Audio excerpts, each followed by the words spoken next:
What if your connection to the spirit world was closer than you think?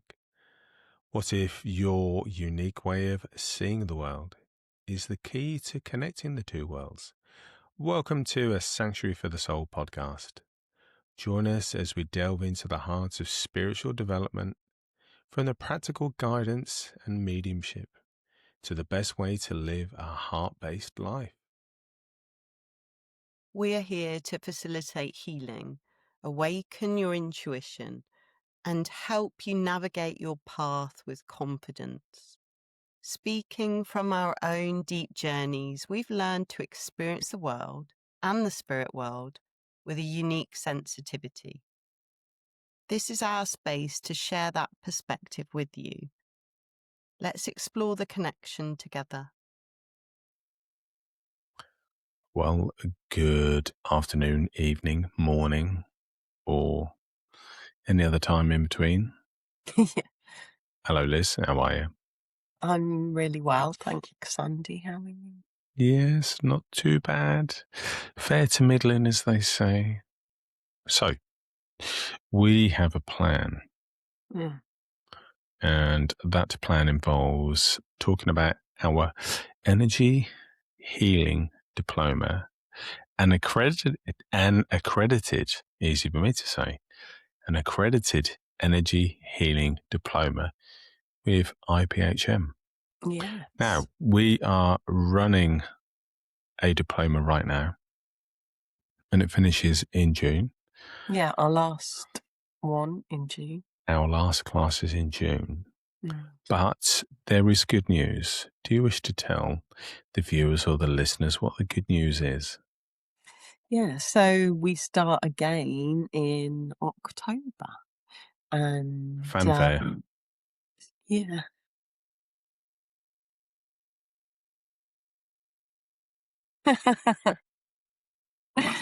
Yeah. There we go. Yeah, so we start again in October. Yep. And it's online.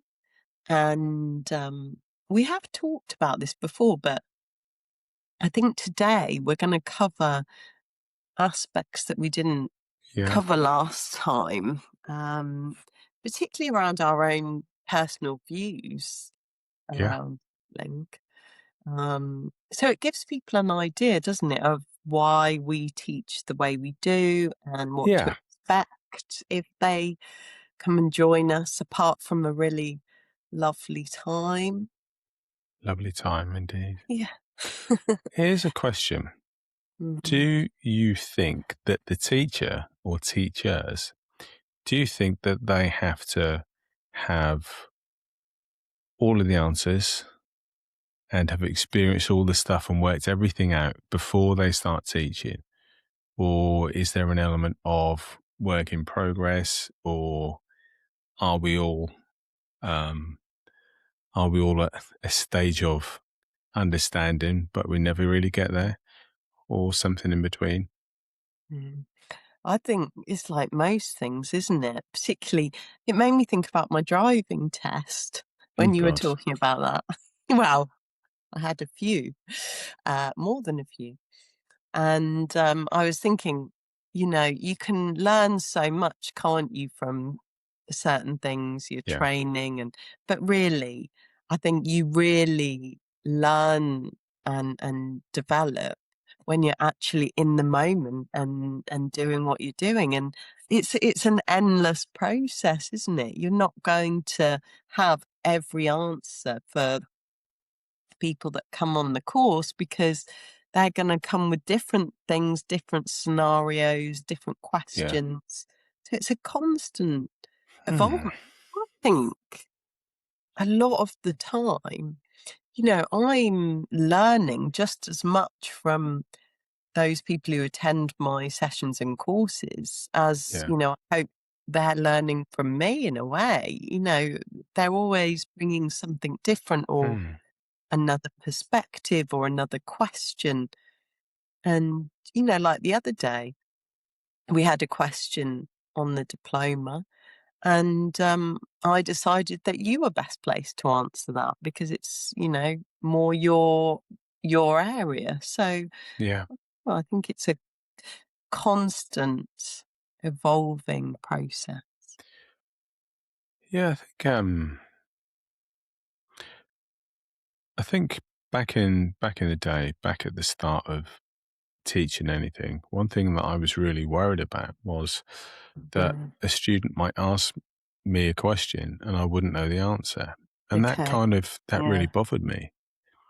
And Yeah. but as time has gone on, I realized that it doesn't bother me at all. I'm just like, yeah, if I ain't got the answer, I'll tell you I haven't got the answer. Yeah. It's like maybe there was a fear of being seen as not good enough. So Mm, therefore, I would want to have all the potential answers to all of the potential questions. yeah. And as time has gone on, I've realised that's unrealistic, really, isn't it? It is And unrealistic. um, I think sometimes actually there is something to be said for putting your hand up and saying, "Look, I don't have the answer. Maybe give me some time to think on it or to research it or to look into it or to take advice from someone else." I think when we can do that, actually, we're showing that side of, our humanity that, we say that we are not incorruptible or we are not all knowing. And I think the spirit world would say and want the same as well. Mm, I think sometimes when we put people or guides on a pedestal, we're creating an unrealistic impression about what they can actually do and what we can do and what our capabilities and abilities are. mm. Yeah. Yeah, which brings me to my point that I was saying to you earlier about, we are limited, in what we can offer other people or say to other people or what we can discuss with other people Yeah. in a way, but it is that constant evolving process. So there's real merit in having supervision or even peer supervision just from other people that are in a similar role. So, what would that look like in a practical sense then for you? Well, there's multiple options really, but I think if you're seeing clients and you're providing a service of, support or healing, Yeah. then really for your own well-being, there needs to be something in place that allows you to reflect or gain a second opinion or put down your worries. And that's what supervision will offer, whether it's, one to one with somebody that can provide that supervision, or sometimes group supervision works really well. So you have one person sort of holding the space and then maybe five or six people talking about, any concerns or challenges they've had. And everybody learns from listening to, that interaction and what's happened, or even just peer supervision where, like you and I would maybe discuss something we'd come across and get each other's opinion on it. Yeah. Um, but it's so uncommon in energy healing, whereas as a psychologist, psychotherapist, or it's mandatory. Really, you wouldn't consider not having that opportunity. So I think maybe there's, something to be said and something to be learnt Mm, by maybe saying that as part of the learning process, then we cover topics such as supervision for your own self-development, for the yeah, well-being of the client. And because I guess if a client came to you and said, I have this issue, and you found it very challenging, and you didn't have this supervision aspect in place, then when the next client in the same circumstance comes along, it's like Groundhog Day. absolutely. Yeah. Whereas if I said to you, okay, Liz, I had a very challenging client today and Mm, the issue was whatever, mm, and I'm looking for ideas or ways to understand it or approach it in a different manner, mm, because you as a therapist or a psychologist or as a healer, you want to do the best that you can do, but sometimes we need to recognize limitations yeah, within our own ability. mm, So if it was of a psychology nature, then maybe I would say, well, I think this person may benefit from a conversation with you, or I think I need to have a conversation with you to understand what exactly the dynamic was, mm, so that when they come back to me, I can say, here's a technique, here's an exercise, here's something to think about or practice, or whatever the case may be. Um, so maybe, as time moves on, we, actively encourage that to be part of the yeah, learning process, mm, to mm, say, this course will offer and will discuss the mm, aspect or the topic of supervision and why it's mm. important.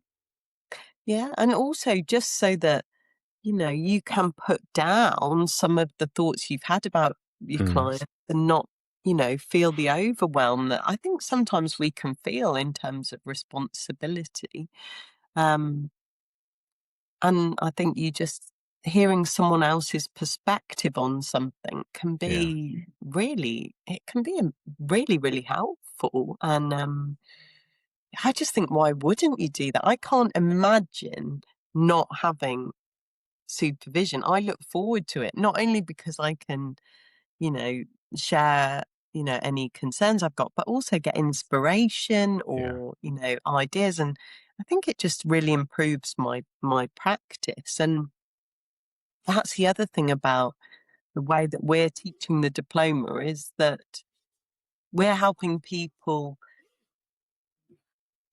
develop and deepen their own insight about themselves as much as we are helping them understand how to, become, the best possible energy healers that they can, because it goes hand in hand, doesn't it? yeah. Mm, very interesting. So it raises so many questions, and I kind of think, where would I go from there, from that topic? Hmm. How have you noticed though over the years that um that connection between, as you have created change within yourself or your life, and then maybe your work that you do? Have But you noticed a correlation? I think as time, the experience, obviously, the experiences that we have with clients or students, Mm, it can start to become, there's certain things that become a recurring theme. mm, And so it may be there's sometimes a common lack of understanding in in a process. Let's say, mm. for example, as a medium, it's the guide connection, and whether we truly have the connection or whether it's imagined and it's not Yeah. really there. So you have you have that recurring theme, and then you just develop the understanding to know exactly where they're coming from, because for them it feels very real and very new. But for Mm, you, it's something that you may have heard on, a great number of occasions. So the wisdom is accrued day by day, week by week, and mm, as you go along. But I think, the massive difference, and I don't underestimate when I say that, the massive difference in my development has been over the last couple of years is working with awareness of mm, the aspects of the psychology of people. And so I know that that's your specialism, but the the way in which it is so intrinsically linked, in my yeah, opinion, yeah, with the psychology of mediumship, mm, and how we look at the things that can hold us back mm, are navigable.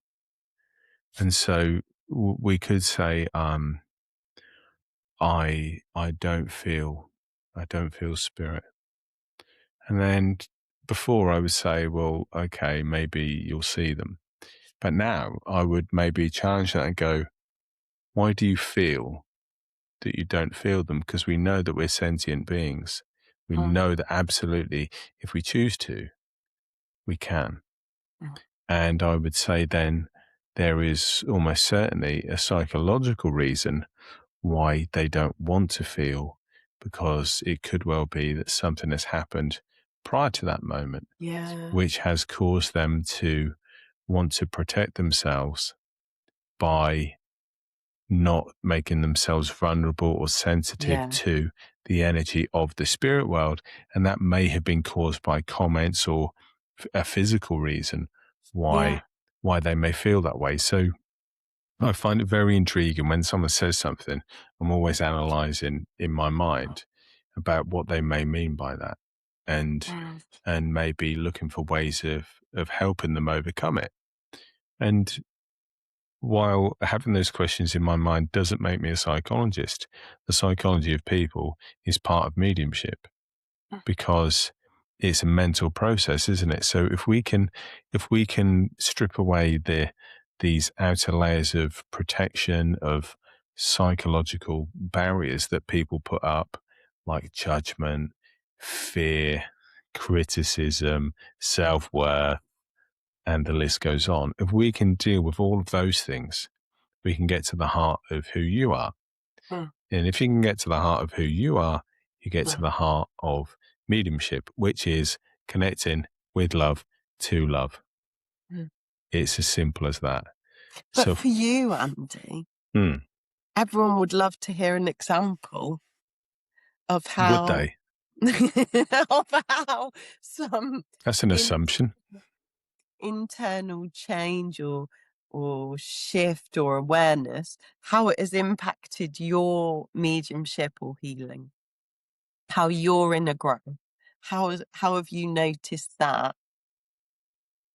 By Mm, thinking about when something has happened in maybe in everyday life. So let's mm, say, for example, I I was criticized and I had a really strong reaction against that yeah, criticism. yeah, Beforehand, I would just decide that I hated the person that criticized me and I'd never speak to them again. yeah, Right. That would have been my default reaction. Now I would question why I had that reaction, mm, and I would look for ways of working through it. And so then sometimes it brings you to a place where you're uncomfortable with what you realize. yeah, And yeah, so then definitely. yeah, so you think to yourself, that really triggers me. It really, Mm, has pressed the button. And I know, should it happen again, if I don't address it, it will happen again and mm, again and again, and it'll feel like Groundhog Day. mm, So if I don't consciously look at how I feel and how I react to situations, it will just be mm, history repeating itself. So absolutely. I think one of the ways it's practically helped me, affected me, or changed me is the willingness to Mm, put myself out there in a position of vulnerability and actually not really care about the outcome. mm, And I mean that from the sense that rather than be frozen with fear and panic over what someone might think, mm, because I'm worried about the uncertainty of their opinion, now I have that certainty in myself and who I am and what I know. And I have that mm, confidence to say, well, actually, your opinion is just an opinion. yeah, And it's not being big headed to say that, mm, but it's saying, actually, I'm confident in what I know. mm, And we can agree to not have the same opinion. But the point is, I may well have worked on stuff that has been an issue in the past. And therefore, I can move forward with a much greater degree of confidence and understanding. And mm, it would also then follow that I may have greater compassion mm, or um, awareness that the behavior of someone that would maybe have made me angry in the past just makes me seek to understand them more now. Yeah, Because I then absolutely. think there is a reason for their behavior, and it's not just that Yeah. they're being nasty. It could be, well, that they are so conditioned by past experiences that I need to give them the Mm. opportunity to change rather than criticize their action in the moment. Yeah. So what I'm hearing is you've gone from taking it personally Oh, yeah. to having a higher perspective, which is more compassionate. Yeah. Yeah, I think Amazing. if we can have greater compassion for Mm, people, it cannot help, or it cannot not improve you. mm. No one ever became a worse person by being more compassionate. It's I always think though that it's okay, and I always say this, like we become, more compassionate if possible, but it's Mm, okay to admit that someone grinds your gears. yeah. You don't have to just be like, oh, everything's okay. Yeah. It's okay to admit that, but Mm. it's also managing to take yourself to a higher perspective over it once you've sort of process the initial emotion maybe. Yeah, I don't think having compassion means accepting No, anyone's behavior no, without exception. no. We can have compassion for someone that really isn't a pleasant person, but that Mhm. doesn't mean we have to accept them and bring them into our life in an Absolutely, energetic way. We can say, absolutely. I have compassion for you. Mm, However, I'm not bringing you or your energy into my yeah, life, because actually what I'm going to do is look after my well-being rather than at any cost mm. take on the stuff that you're dealing with. And that's some of the really lovely things that I think we help people with is understanding, how to stay within the confines of your own energy and Okay. not take on, other people's projections or, energy, however you want to put it, which is a huge part of, feeling confident as an energy healer is knowing how it feels to be you in your own energy and not accept what isn't you. Yeah. And I think you raised a really good point there. I think Mhm. something that is endemic with people is projecting. Yeah, isn't it? So much of that, Yeah. you know, Well, we do it. We're doing it, but I think it's just about you gotta just notice when you start to do it, that's all. yeah, It's a part of being human. it is. Sometimes when someone gives you advice, Yeah, when they give you advice, I love a bit of advice. they they're often projecting their fears and they're Absolutely. painting them as if they're your fears. Mm, And so they could say, oh, that's a really bad idea. What they're saying is, I really wouldn't want to do what you're doing. yeah, I'm for scared of whatever doing reason. I'm scared of doing what you're doing. So therefore I'm going to tell you by projecting my fears to you that Mm, you're not going to enjoy doing what you're doing. As if they know you better than you know yourself.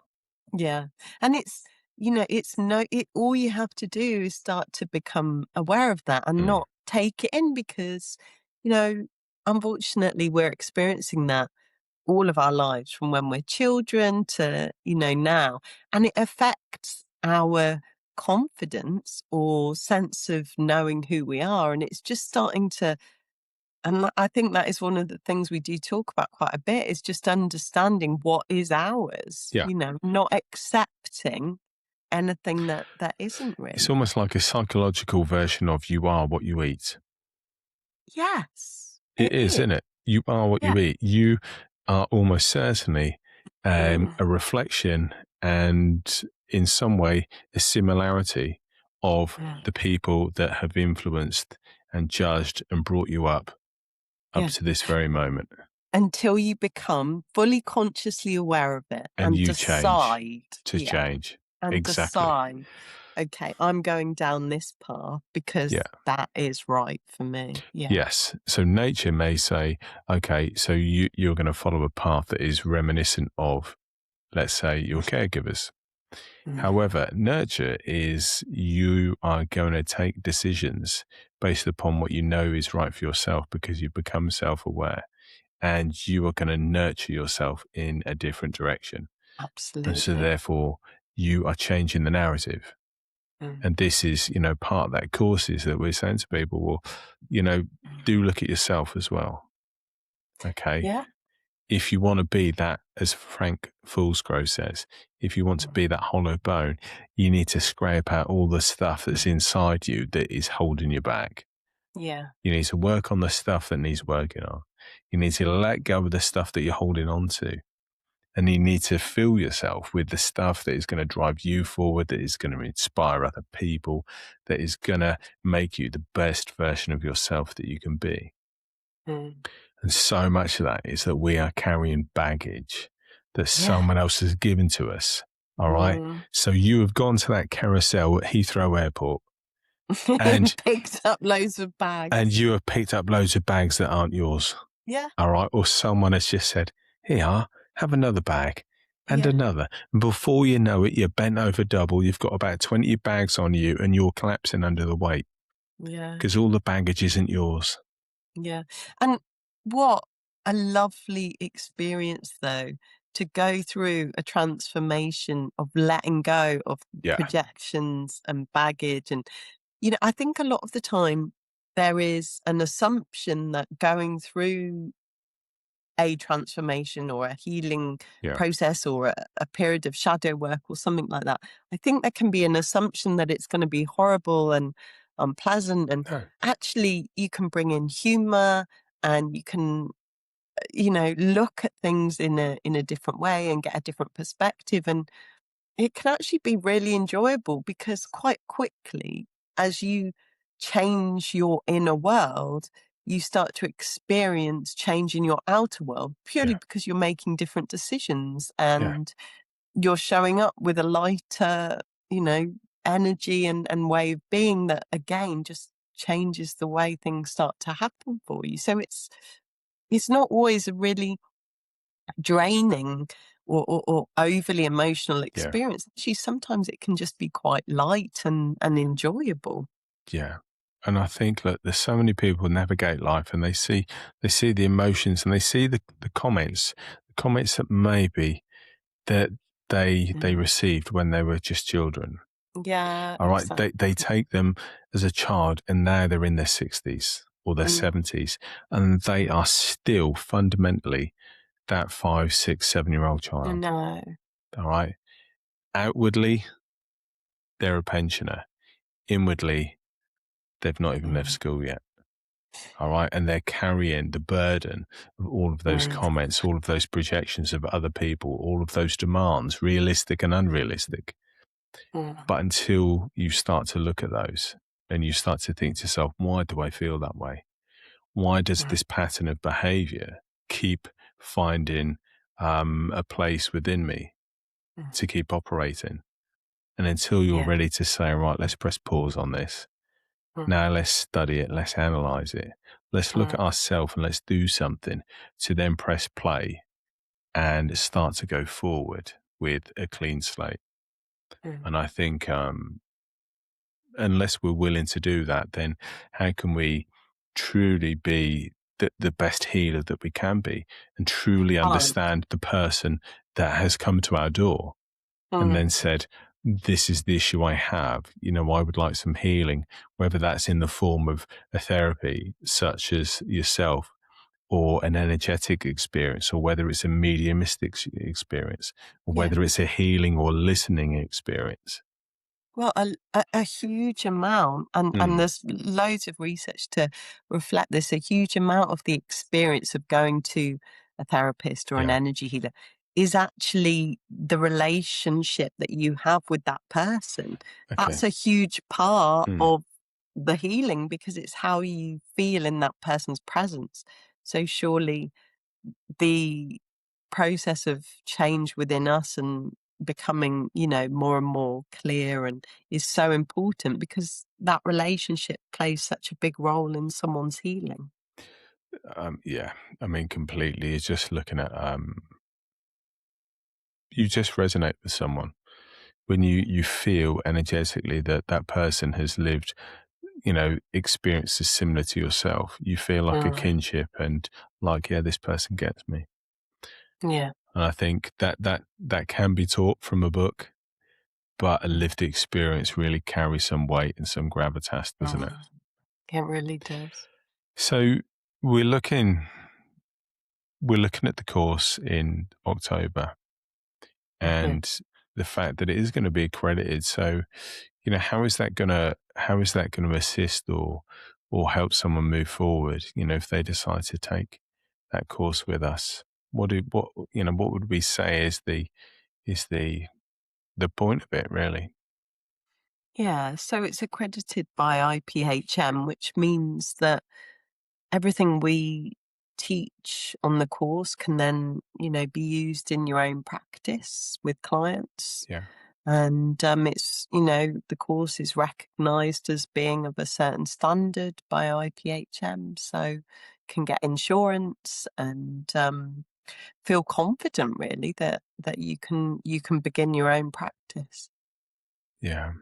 I think it's important to, you know, to recognize that the thing that makes us different is that I approach things from an energetic and a mediumistic point of view. And obviously, you know, as I've spent, you know, a considerable amount of time, you know, working and learning from yourself, obviously I've got a basic understanding of the aspects such, you know, that you teach and the Mm. heart-based practices and aspects such as the shamanic, you know, practices. But I think what people all need to sort of bear in mind is that you're getting something very different and very learned from yourself. You know, as a doctor of health and pain psychology, there's a real background of understanding, and we don't just mean in an academic sense, we mean from a truly lived sense as well. Mm. You know, so I think what people get is someone that really has, you know, walked the path, you know, that she talks about. And I think that's something that is very different to the other stuff that's out there. So you really do get someone that is spoken and, you know, with true understanding, I would say. And so I think, you know, it's important to mention that, you know, the people that you're going to be working with Mm. have lived that and continue to live it. Absolutely. And it's an ongoing process. Mm. Yeah. So, So they can read more on our website, yeah. Sanctuary for the Soul, and just get in touch if they want to know more. Yeah, so if you want to send us an email, it's Mm. a sanctuary for the soul 777 Mhm. at gmail.com. Yeah. So that's a sanctuary for the soul 777 at gmail.com. So we would love to hear from you and we welcome any questions. So send us an email and maybe you feel that a place with us is what you need.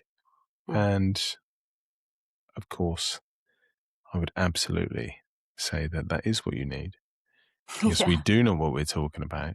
We do Yeah. have fun and we do recognize that there is deep inner wisdom to be learned and to be shared from both sides. Final words to you, Liz. Um, have a lovely day. Like she said, have a lovely day. Well, there we go. What else can I say apart from have a lovely day? Thank you guys. And thank you so much for watching or listening. Take care. Thank you. Bye.